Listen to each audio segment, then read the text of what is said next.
The best Seder in the USA.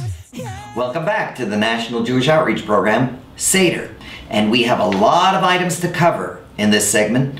We're going to go through all the different elements of the Passover Seder and the props that are needed for the rituals.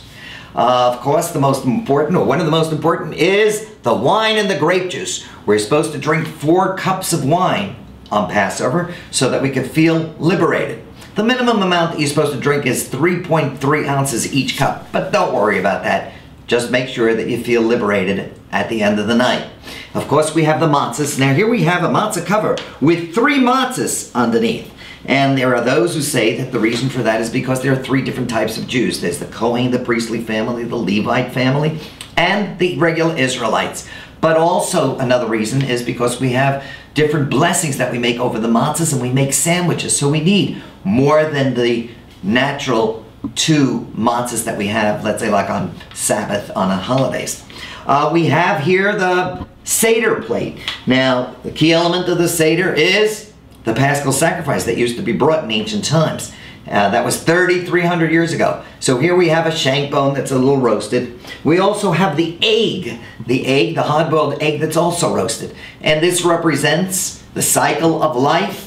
It represents the fact that the Jewish people, the more you boil them, the harder they are. And it also represents that there was a second sacrifice brought on Passover, and that's the Passover Haggadah, the festival sacrifice that was brought. We have the maror, the bitter herbs. In this case, we're using an actual fresh horseradish, and that reminds us, of course, of the bitterness of the enslavement in Egypt.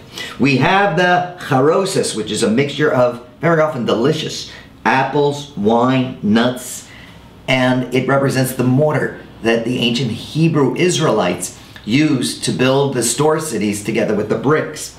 We have different types of vegetables here. We have parsley, and we have potatoes, and we have celery, and that's so we can make a blessing over the vegetable and dip into the salt water. That's right here. The salt water represents the tears of the people of Israel who cried when they had to work so hard. We also have a different type of bitter lettuce or vegetable that's similar to the moror and reminds us again of the bitterness. Now, we have the cup of Elijah. Oh my God, this is a great cup of Elijah. I don't know how Elijah goes from house to house drinking so much wine. But that, we represent the question over the 4 cups. There's a question whether you have 4 cups or 5 cups, whether there are 4 types of liberation or 5 types of liberation. We also have the washing cup, and we have the pillow. So, hang in there. We're going to learn more about our Passover Seder. Just hang in there. The best Seder in the USA.